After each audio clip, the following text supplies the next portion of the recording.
So, welcome back to the second session of DFT, that in which we will talk about the applications of DFT. We will not talk about the theoretical aspect, how we do different kinds of studies on DFT, but we will see the approach and we will see few results out of that. Okay, so the basic calculation which any DFT code will give is density of states and band structure, and also the ground state energy.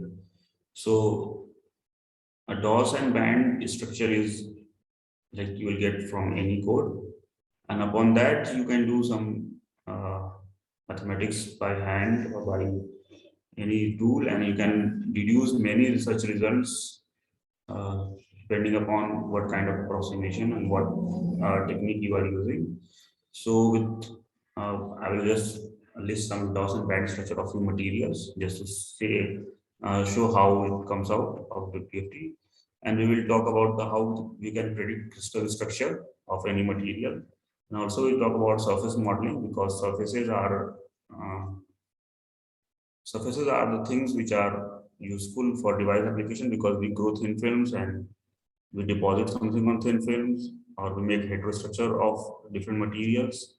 So we need surface, and on surface we do different kinds of chemical reactions also, like adsorption of some molecule or some atom. And also since we have devices, and we make devices out of nowadays we make out devices out of thin films, so that it should be compact and it has more efficiency. So we'll just talk about a little bit how to calculate the work function in case of a surface, because it is easier to calculate for surface. And then also we'll talk about how chemical reaction we can proceed on surface, and how we can model a chemical reaction. And I'll talk about a little bit about two-dimensional materials, which are in current trends these days, and also how we model or study magnetism in two-dimensional materials. Okay, so see, this is the density of state of bulk silicon. So as I talked in the previous session, that is that band gap which we get out of density out of DFT for LD for GG approximation is very small. So if you can see in the density of states at around 0, we get a very small band gap. And also in the band structure on the right hand side, if you see the band gap, this is the only band gap, which is around 0.5 to 0.7 electron volt. It is not equal to the experimental band gap. So this is what we talk about the drawback of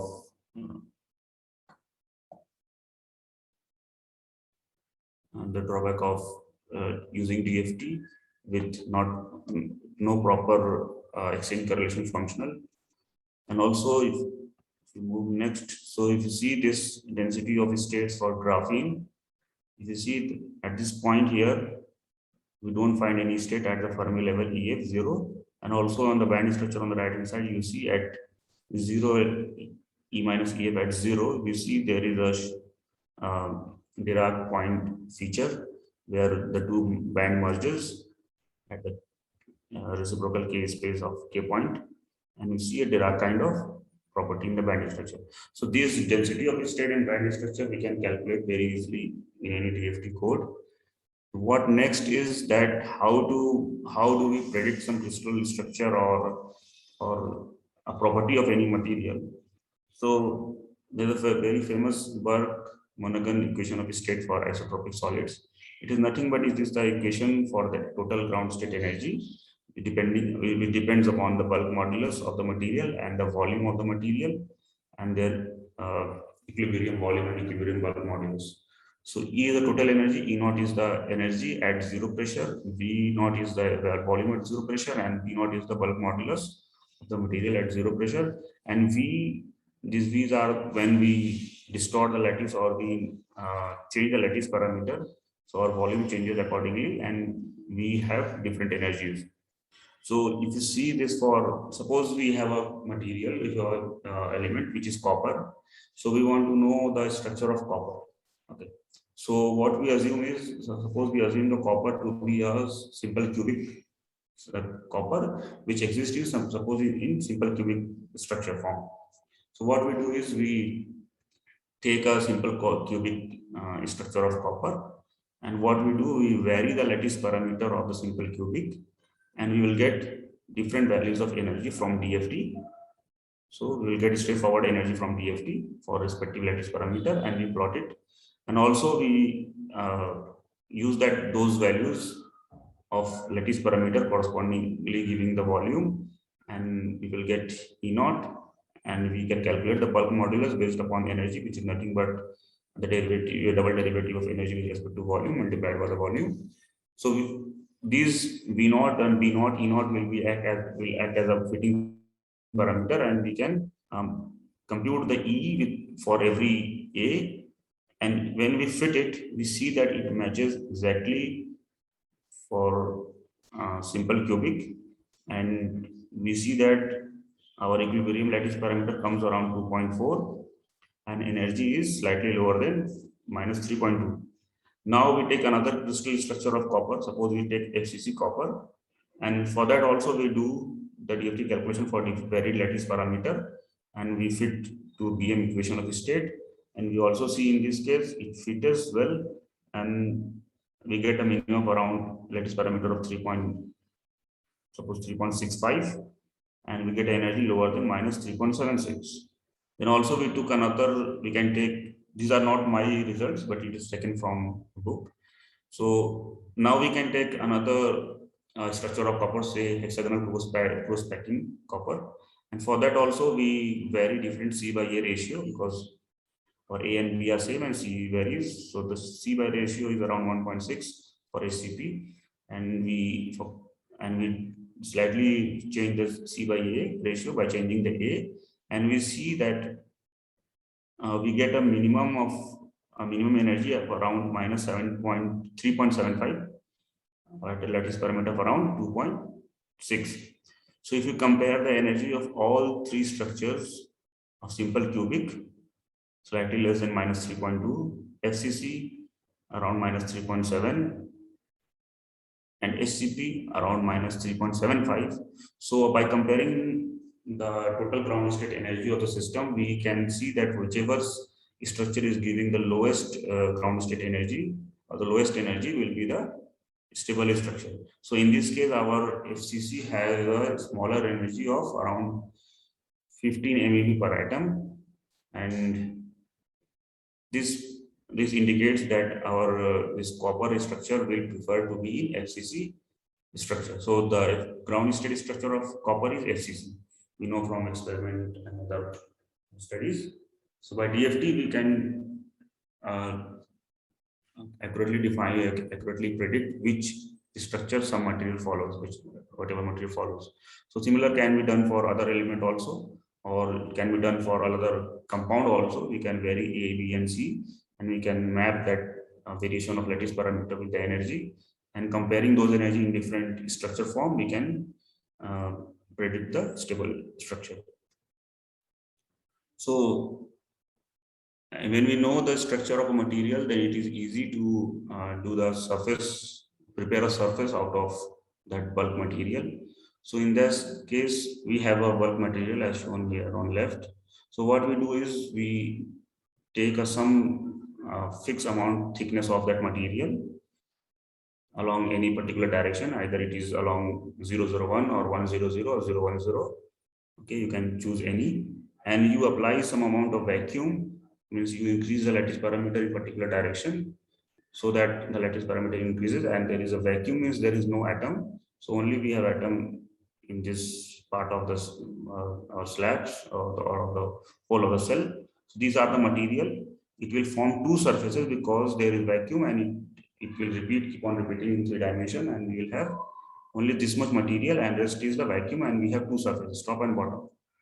Okay, so this is the surface, and if we want to put some atom, or if you want to add an atom on the surface, or if you want to do some reaction and we want to absorb the atom on the surface, or if there are surface and there are free bonds, dangling bonds, and you want to passivate that bonds, which we, someone say something?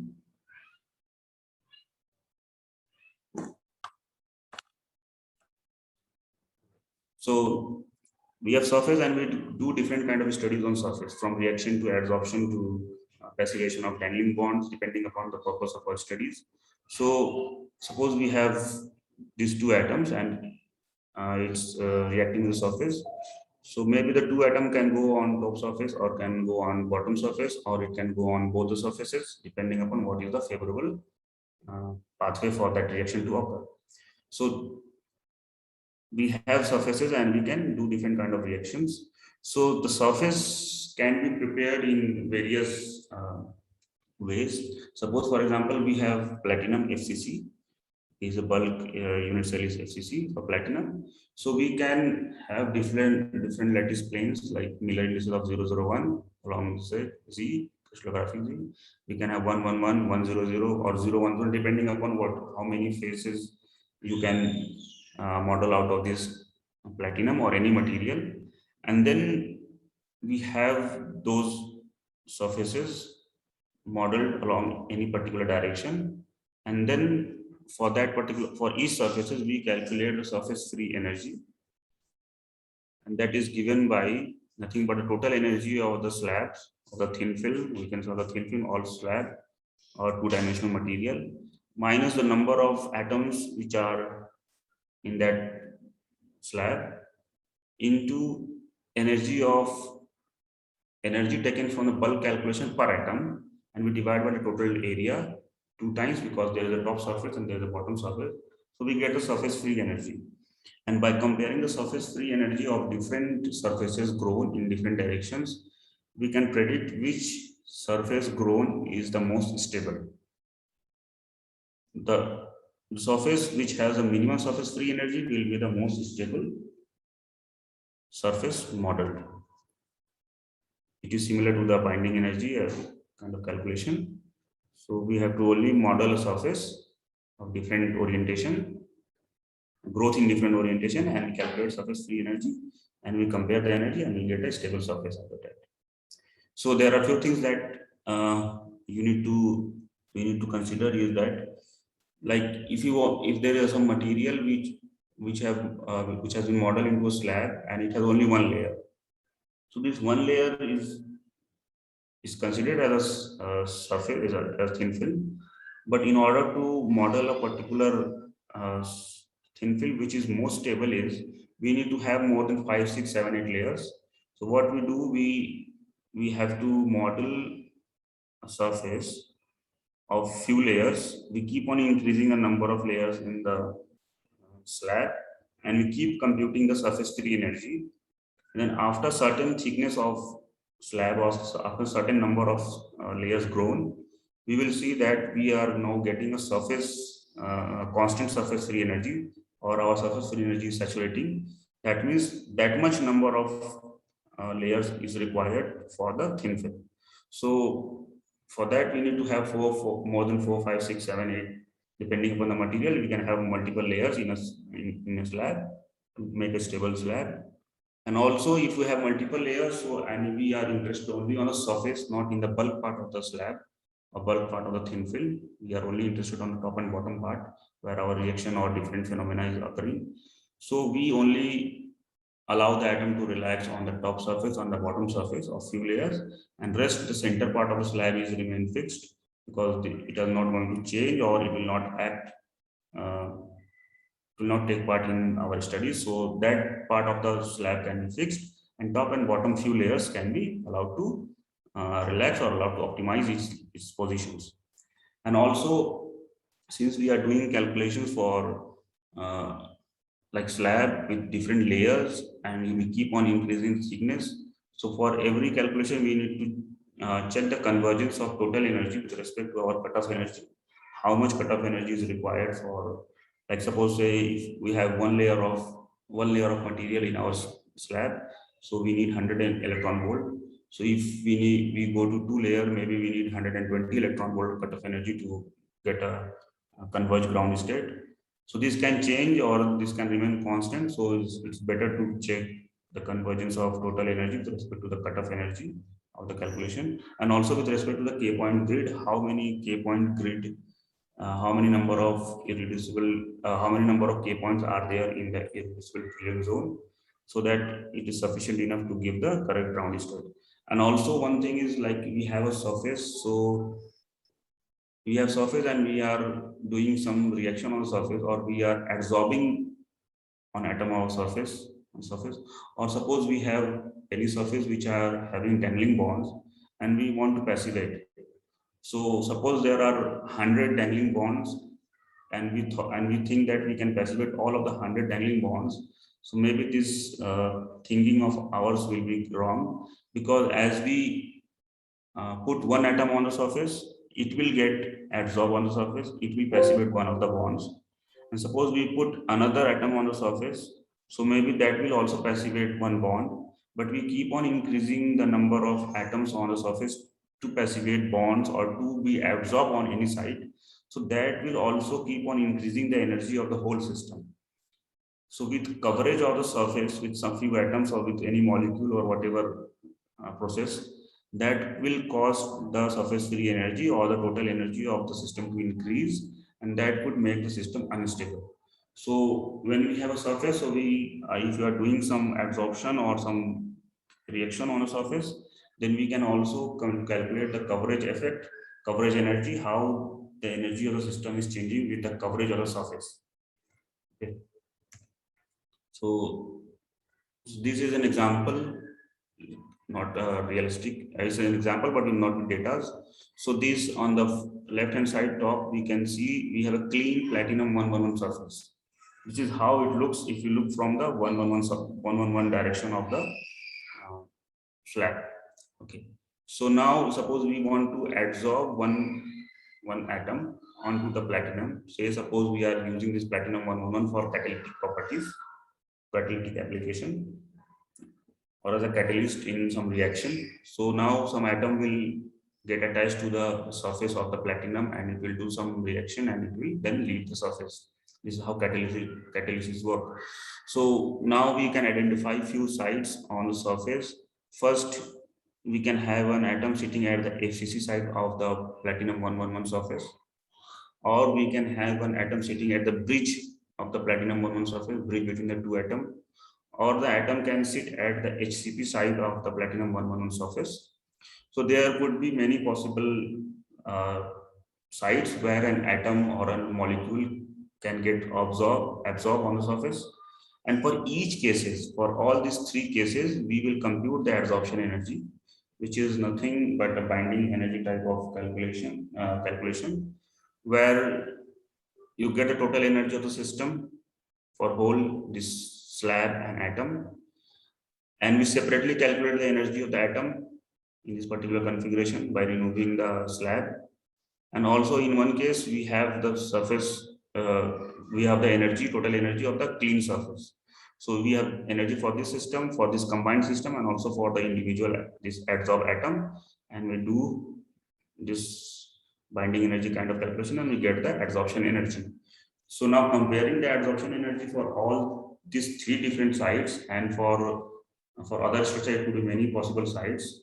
So we compare those adsorption energy, and for any configuration where we have the minimum adsorption energy or the adsorption energy is negative, that will give us the stable sites where the adsorption or the reaction can take place.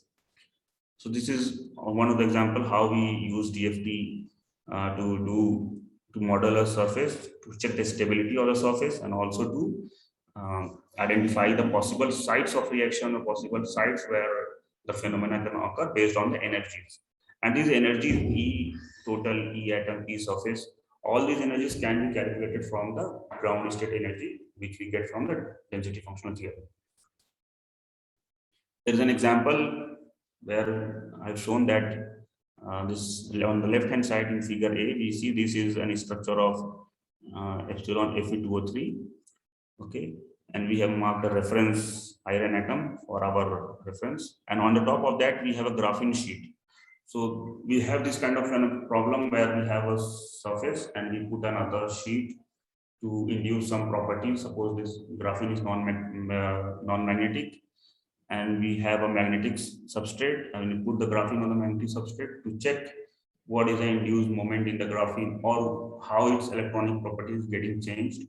So what we will do, we will take our slab or surface, we will put graphene on top of it, and we will identify few sites. Suppose I have marked this iron atom, which is in brown. I have marked the reference as black. So you can see here on figure B, C, D, and E, we have a black atom. On graphene, we have two different kind of carbon atoms marked as C1 and C2. So with this black reference atom and moving the graphene sheet in its XY plane, we can achieve 3 or 4 different configurations, like the C1 atom is on top of the reference atom, or our C2 carbon atom is on top of the reference atom, or the bridge of carbon C1, C2 is on top of the reference iron atom, or the ring, the hollow, this hexagonal ring of the carbon sits just above the reference iron atom. So we can have different possible combinations, and for each combinations, the thing is, like, we model different combination, but the separation between the top surface of the substrate or the slab and the sheet and the or the atom can be different for each of the configuration. So what we will do, we for each of the configuration 1, 2, 3, and 4, we will vary this distance, vertical distance between the slab surface and our sheet or our atom or our absorbate, and we will vary this h, and we'll find the surface energy for all those different variation of h, and we see for each configuration we get a stable, the optimal separation is around 2.9, and it goes up to 2.96. So the distance is not very much, it's around, difference is from 0.0 of the order of 0.05 for from first to fourth configuration. But we see that these very small energies, a very small separation will also change the energy of the configuration, and it could change the stability. In one case, if you are not having the proper separation between the two systems or the two slabs or the two molecules, so this could result into higher energy of our overall structure, and that could lead to instability. So we optimize this separation for each of the configuration, and for the optimized separation, when we compute the binding energy of the graphene on the particular slab or substrate, we see the binding energy varies from also varies around 1 point of the order of from -61 to -62.5. It's around 1.5 electron volts. 1.5 electron volt of energy is very huge,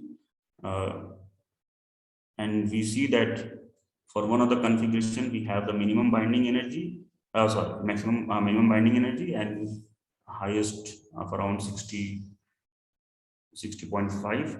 So this configuration 1, which is this one, will be the more preferred position of the graphene to sit on top of a substrate. So in general, we can do this by, like, we can have a substrate, we can identify few sites, we can place our atom or molecule on all different sites at different h, at different separation, and we can compute the total energy for each of the system by doing single calculation, and we can compare those energy, and out of that we can figure out which one is the stable site for that particular phenomenon to occur. This is how we do adsorption on surface. And since we have a surface, and for surface we have vacuum in both the direction along the growth direction, so that the surface does not interact with another surface or another image in the different brilliant zone or different boundary after the boundary. So we have, that's why we put vacuum. So this is what is shown on the right hand side, is the average electrostatic potential for a particular material, for a particular slab. Okay, and we have the vacuum potential, the highest potential which we get is the vacuum potential, and the 0 correspond to the Fermi energy. Sorry, the 0 correspond to Fermi energy. This red line correspond to the Fermi energy, and this is 0 potential. And the work function which is defined is the difference between the vacuum potential and the Fermi energy.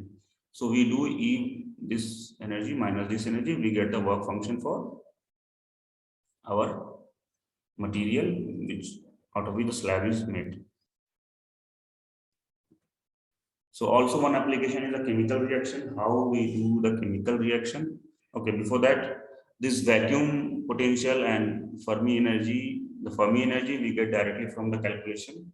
We're doing a simple self-consistent calculation. For vacuum potential, when we plot this electrostatic potential, we get this level and we uh, find the values for this, and this will be our vacuum potential.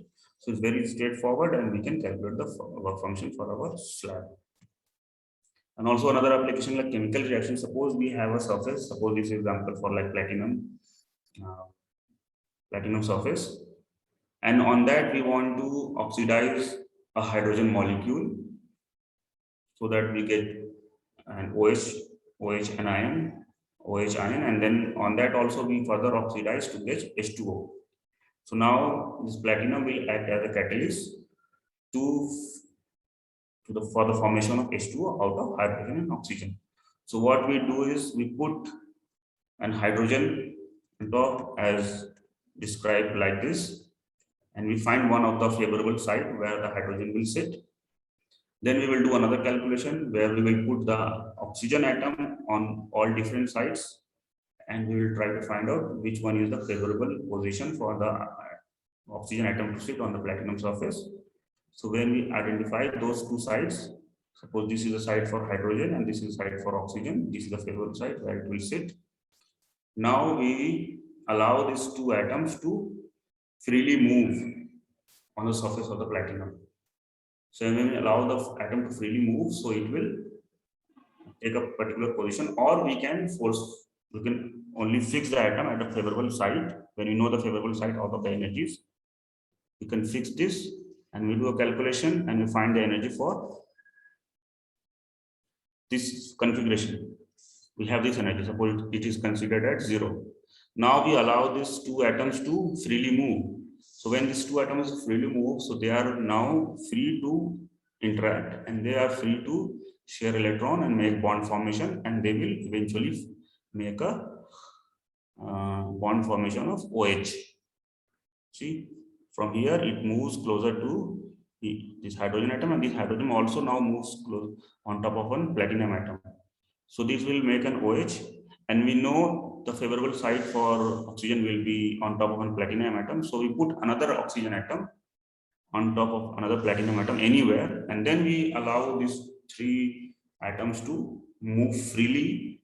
We can do this by DFT calculation. We can allow the atom to move freely, and then we find that now this free oxygen atom gets interacted with the OH, and it forms an H2O molecule. So we started from a surface, we put one hydrogen atom at a favorable site, we put one oxygen atom at a favorable site, we allow them to interact. They chose, the OH ion chose another favorable site which is on top of platinum atom, and again we put one oxygen, it interacts with another oxygen, it forms OH, and it stays at its favorable site. So now this is the reaction done, but in order to see if we go from this arrangement of molecules on top of platinum surface to this arrangement where it forms OH, and again from this arrangement to where it forms an H2O molecule, in between when it moves, this atom moves from here to here. Better I will mark it.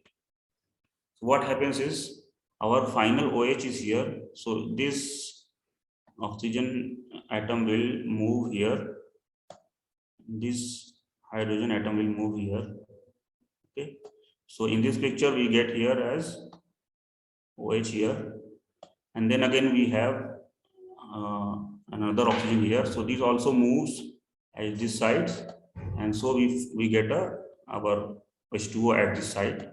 So while going from this side to here and here, while these atoms are moving on the surface, so there may be some at particular position, the energy can go very high in comparison to this state, or it can go very low also.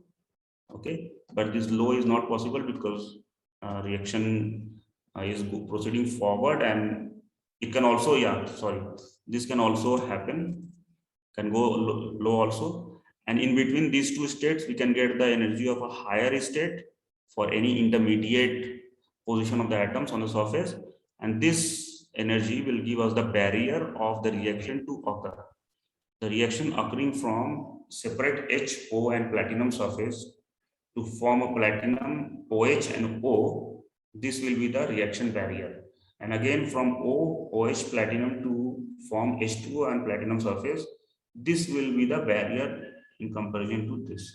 So this way, by doing by doing a simple DFT calculations for different arrangements of molecules on the surface for different possible reactions, we can predict what will be the energy barrier or the reaction barrier for the reaction to occur in a forward direction, and we can predict the rate of the reaction and different phenomena based on these numbers, if we understand well how the reaction kinetics occurs.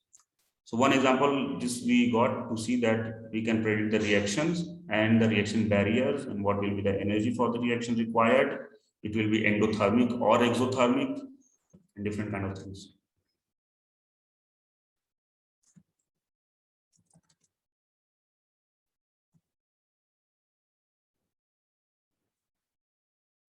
Okay. So now talking about two-dimensional materials. So we have these days we have different kind of two-dimensional materials, like earlier known as graphene. Then we have transition metal halides, MX2, MX3, and we have this rare earth halides. We have this B4, B4, C4 type, B2, B2, C2, C8 type material. We have molybdenum, silicon nitride, we have iron bromide, we have vanadium halides. So different kinds of materials are there which are formed like a 2D material, like a sheet. And we will talk about few examples of these materials. So, sorry.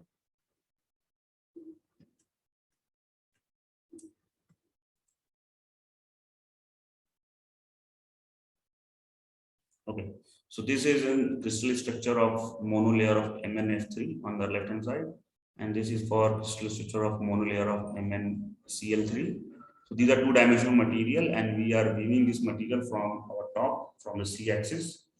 So we see a sheet of that, and if we do a simple DFT calculation for this optimization of the lattice parameter, that is A, B, and C, and we compare with the literature, experimental literature, or people reported in from experimental studies, we see for this MnCl3 from the literature and the MnCl3 we have optimized from DFT, we see the lattice parameter are in a good agreement with an error up to 3 to 4%.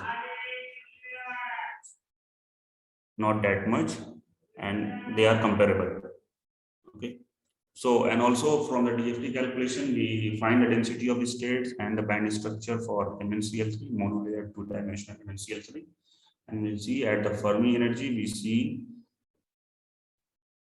states in the spin up channel, and we see no state in the spin down channel. We see a huge band gap around 1.5 to 1.6 electron volt.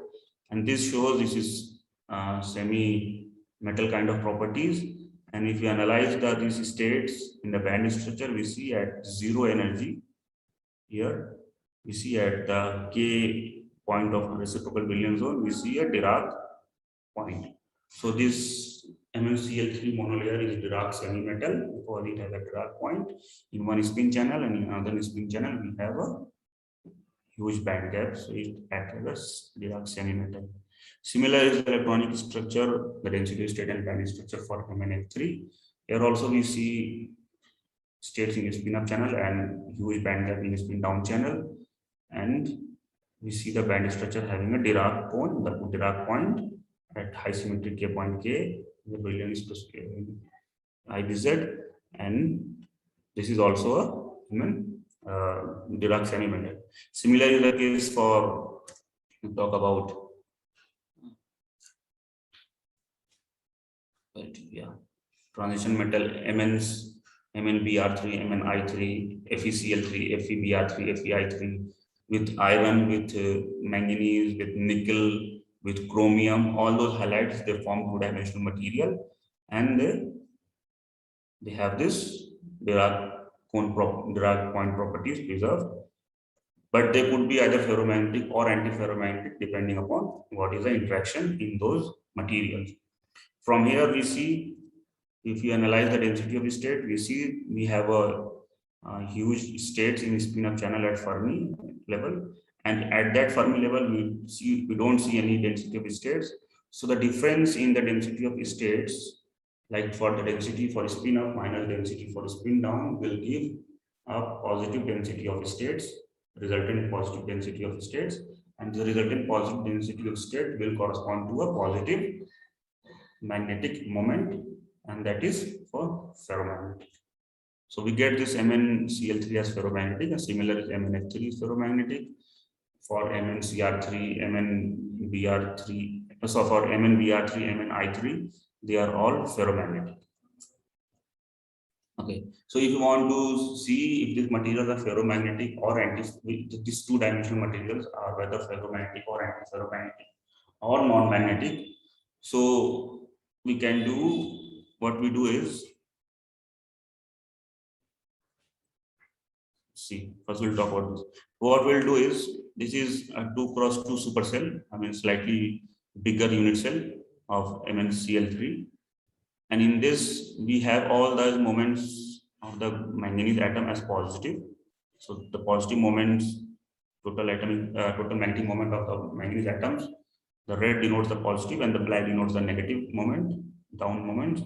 And we make different configurations like for ferromagnetic and different anti-ferromagnetic configurations. Like one is nil type where alternate manganese iron are negative. And then we can have stripy type where the stripe, one stripe is negative and another is positive and another is negative. Alternate it goes and it makes an anti-ferromagnetic configuration of magnetic moment. Another we can have zigzag. The zigzag arrangement of Mn can be positive, negative, alternate. So for these all different three, four, or depending upon the material and the symmetry, you can have many different antiferromagnetic configurations. We do the computing, we do the calculation. We'll talk about this equation later on. If you focus on the table on the right hand side, if you see the total energy for ferromagnetic, 145.8 minus 145.8 electron volt. For nil type antiferromagnetic, we have minus 145.4. For zigzag type antiferromagnetic, we have 145.68. And for stripy type antiferromagnetic, we have 145.76. And for non-magnetic, we have 145.62. So if you compare these energies of all these 4 and 5 type of, say, spin arrangement in any material, in this material, so we conclude that the lowest energy, which is 145.8, this is for ferromagnetic. Thus the ferromagnetic is the ground state of the MnCl3 system. So similar will be the case for MnF3, which I have shown previously. And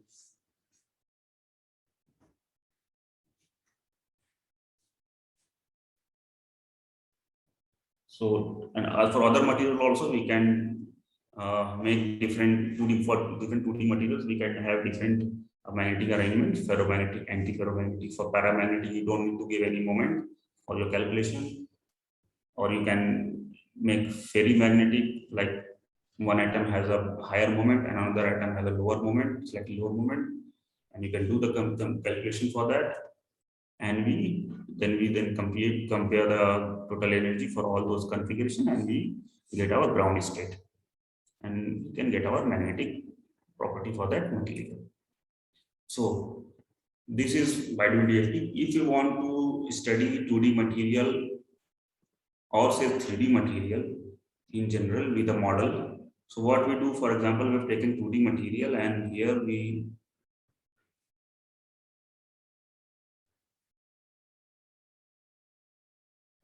so this is example of MnCl3. We have taken 2x2 supercell so that we can see all possible exchange interaction happening up to 2, 3, or 4 or higher nearest neighbors. So this is a simple Hamiltonian, Heisenberg Hamiltonian, where we have J, K, that is the exchange interaction, magnetic exchange interaction happening in either of direction X, Y, and Z. And this Sik, Sij are nothing but the magnetic moment of the atom sitting at I side and at J side for different directions X, Y, and Z. So, for example, here I have shown, if you can see, we have taken our reference magnetic atom here, Mn, and we can see the first nearest neighbor of manganese based on the bond length or bond distance. We see there are 1, 2, and 3. 3 first nearest neighbor, and if we go beyond the first nearest neighbor, we have second nearest neighbor here. We'll have 1, 2, 3, 4, 5, and 6. 6 second nearest neighbor, and eventually for third we will have 3 third nearest neighbor. So for a ferromagnetic case where all the manganese atoms have positive moment, so we will write, if we want to solve this Hamiltonian for this system, so we'll see the total energy will be the contribution. We will get contribution from non-magnetic part, which doesn't have any moment. We can do a separate calculation for that, for without any magnetic moment. We have this E naught, that is non-magnetic energy, and then we have the energy arising from the first nearest neighbor, which interacts with the reference atom. And since all are positive, so we will have positive J, 3J1, and our second nearest neighbor are 6 in numbers, so we'll have 6J2, and our third nearest neighbor with respect to this Mn atom is 3, so we will have 3J1, and this total magnetic the interaction will give rise to an energy which will further reduce the total energy. If you see the energy of this, so this non-magnetic energy is higher in comparison to our ground state energy, that is ferromagnetic, of around 0.2 electron volt. So when the magnetic interaction will happen in a non-magnetic material, it will try to reduce the interaction, and it will try to reduce the total energy, and it will give a favorable ground state, magnetic ground state. So that's why we have a negative sign here. So this is the expression for our total energy for in this kind of system where we have ferromagnetic interaction happening. And suppose we have antiferromagnetic interaction happening with this reference atom, means this central Mn atom is having a positive moment, and rest of the atoms are having a negative moment, a down moment. So in that case, we will have a non-magnetic energy, and the total magnetic interaction will try to lower the energy, so we have a negative sign. And then we have first nearest neighbor, 3 first nearest neighbor, and they are anti-parallel to our reference manganese atom, so we will have minus 3J1. Similarly, for second nearest neighbor, we have 6 second nearest neighbor, and they are anti-parallel to our reference Mn atom, so we will have minus 6J2, and we have 3 third nearest neighbor, so we'll have minus 3J3. So, and S is our spin, so this will give the total energy for an antiferromagnetic phase, and we will do the difference for this AFM minus FM, we get delta E, and it is this. And by neglecting this second and third nearest neighbor, if you neglect this, because when we consider higher interaction term, that is beyond first neighbor, we will get a very lower energy contribution from those, so we can neglect also if you want to approximate our result. And if you want to do an accurate calculation of the magnetic properties or magnetic, if you want to accurately model the magnetism of in those material, then we can consider second nearest neighbor, third nearest neighbor, depending upon your computational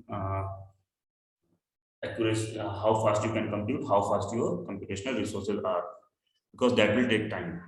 So if you neglect those second and third highest order interaction term, we can only focus on the first nearest neighbor. So we're taking the difference between these two ferromagnetic and antiferromagnetic state, we get our J of this J is the first nearest neighbor J, because we have neglected this J2 and J3. So our J1 becomes J. So our J is nothing but the difference in the energy of the ferromagnetic and antiferromagnetic state divided by the sum, gives 6s square. So now we get J. What we will do, we will put this J in the Hamiltonian, back in the Hamiltonian, in this minus J SISK. We know S and S, SI and SJ, because we will get the moment in our calculation of DFT. It gives the moment, magnetic, what is the magnetic moment of each atom. So with that, we can now model our Hamiltonian. So our H will be minus delta E by 6s square with integration along each direction x, y, and z, and with summation of SIK dot SJK. Okay. So because since this is two-dimensional materials, so our moment, or in three-dimensional material also, our magnetic moment can be directed towards z-axis or the c-axis of the crystal, or it can be in xz direction, the a-axis of the crystal, or it can be in the p direction, that is c-axis of the y-axis of the Cartesian coordinate system. So our magnetic moment can be in any possible direction, whichever gives them lowest energy. So if we don't know the true direction of the magnetic moments, so what we do this model, we calculate J and we put that J into our Hamiltonian, and what we do is we rotate our spin moment from z direction, then to x direction, and then to y direction. So by rotating, Rana madam. Sorry.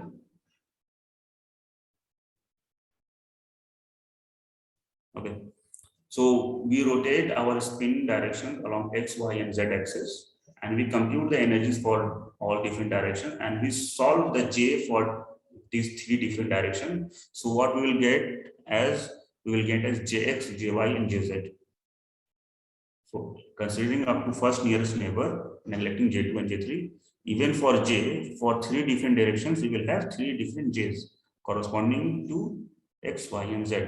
That means we will get the value of magnetic exchange interaction occurring along the x-axis, along the A, the lattice parameter A, along the B, or along the C. And depending upon the sign, either the J is positive or negative.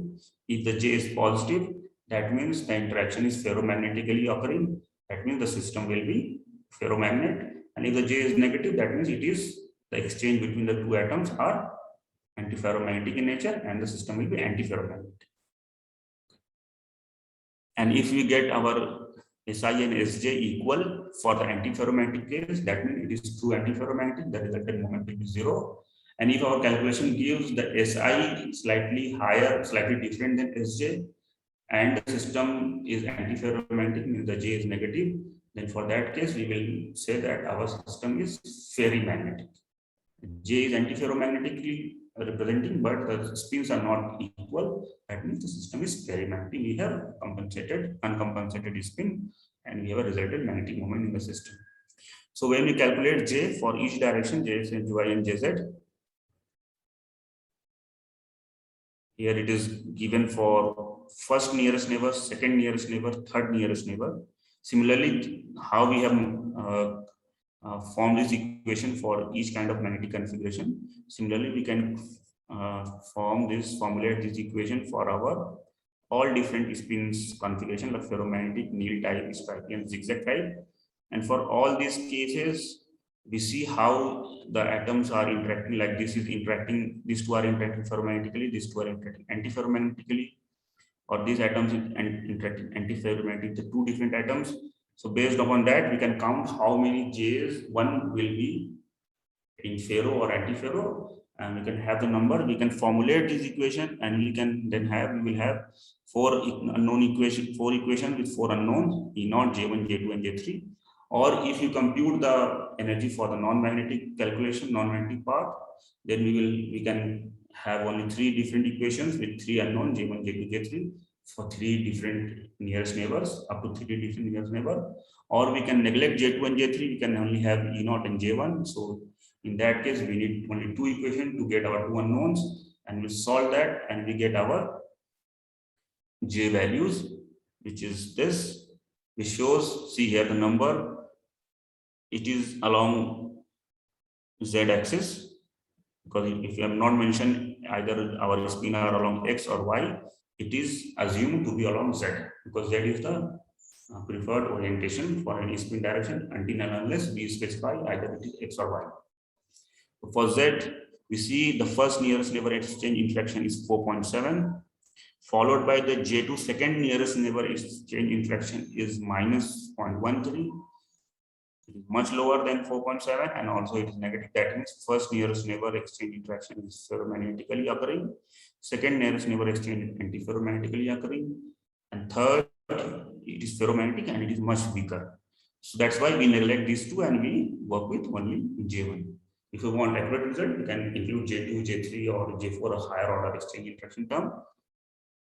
And computing for all those three directions for X, Y, and Z, we will have J1X, J2X, J3X. We will have J1Y, J2Y, J3Y, and J1Z, J2Z, and J3Z.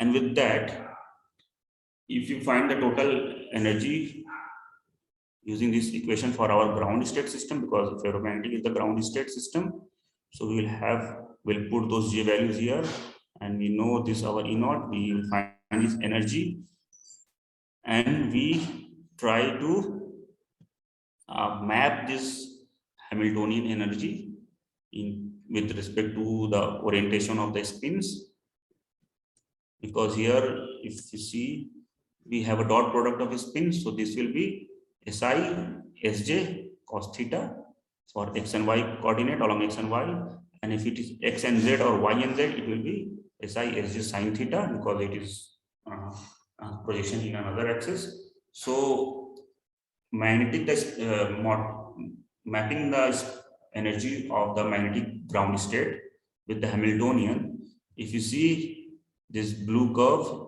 is the energy if we move our spin from X axis to Y axis. This is for XY plane, and similarly this is for XZ plane. If we change the orientation of our spin from X to Z axis, and we see those are perfect circle, that means the amount of exchange along X, Y, and Z are nearly same, because the energy along, if you see in this box, energy along X, Y, and along Z is almost same. So the exchange interaction occurring either having the spin X direction or Y direction or Z directions are similar.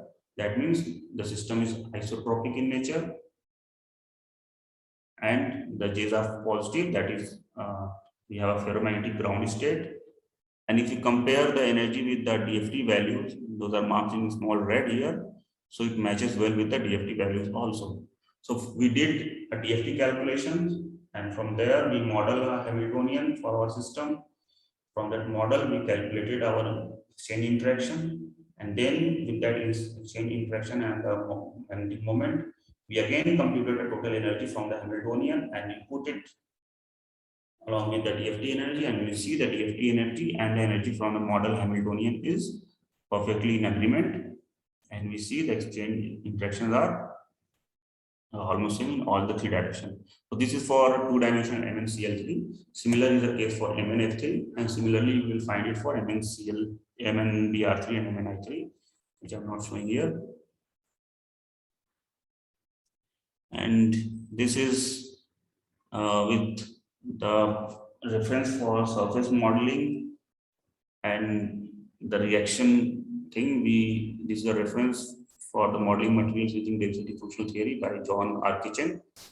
You can find there. And for a good reading for density functional theory, you can prefer this book, Computational Material Science by Lee, and Density Functional Theory Application by Introduction by Scholl. And if you want to study the modeling of this two-dimensional material, the magnetic modeling, and how to compute J and how to estimate the J and this exchange interaction, you can refer this paper. This is all Thank you, and you can ask your doubt and you can discuss whatever there is about.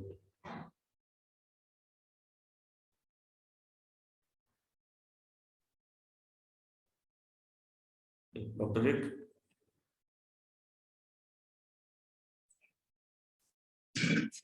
Yeah, so hi, Dr. Ahmed. Thank you Yes. for your presentation. Thank you. Any questions from the participants? So I am expecting few questions, like maybe some people have doubt. Please ask question. If you have any question, then you can ask. Yeah, I want to just comment or say query. Yeah.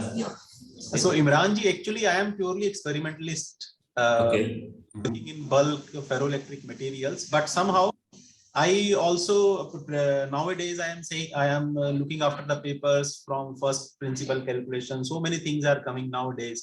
Yes. So just a means query that experimentalist person will take how much time to get into this field. Look, for understanding DFT for any standard code, you will have a lot of tutorial available. Okay.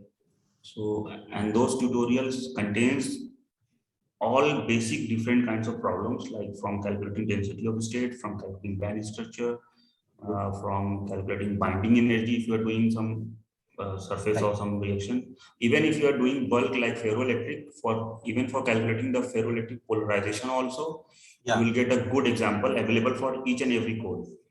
Okay. Right. So, so Imranji means all these things are available on YouTube basically. On YouTube and the documentation of the respective codes also. So you can follow it. Those are very straightforward. So the example you can grasp quickly. But if you will switch for your material or your problem, then you need to do a little bit optimization for those, like I said, K point, how much K point grid you need to take, and how much cutoff energy you need to take. So that is a thing, only it will change. Otherwise, the process will remain same. Either you do for silicon FCC bulb, or if you go for germanium, or even if you take like gold unit cell, we will sell. Thank you, Imranji. Thank you. Thank you. Any other question?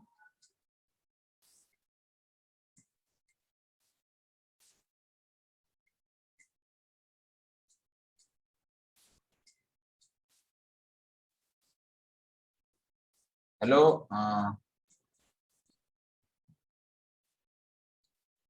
So one thing I should mention is, like whatever mathematical equation I showed in Hartree and Hartree for cohort density functional theory, that is the formalism of density functional theory or that particular theory of Hartree for. So for a user who are doing density functional theory for their material properties calculation, so they are not too bothered about those equations, because any DFT code or package or software, they will give you the basic ground state energy. You will get straightforward E.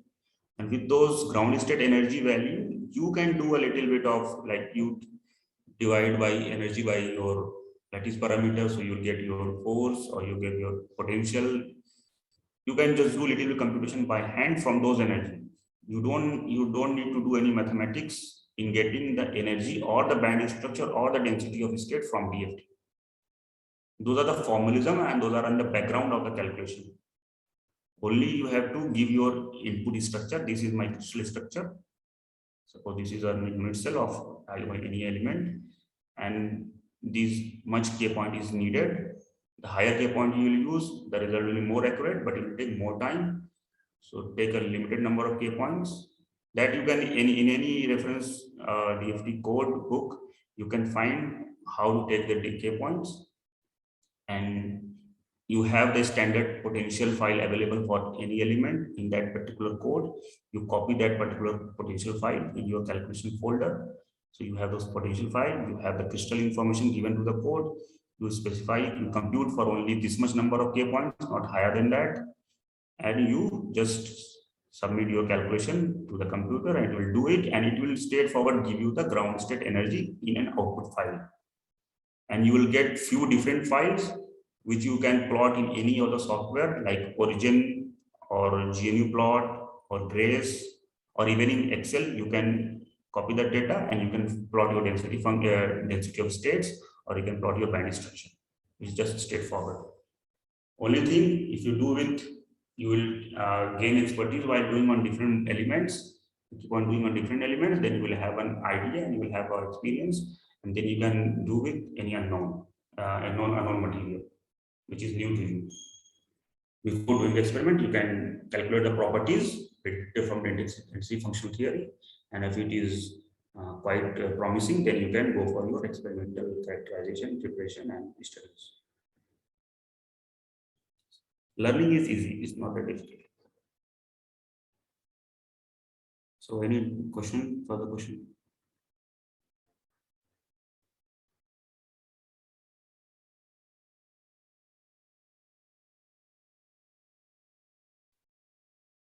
Okay, any other question from the audience?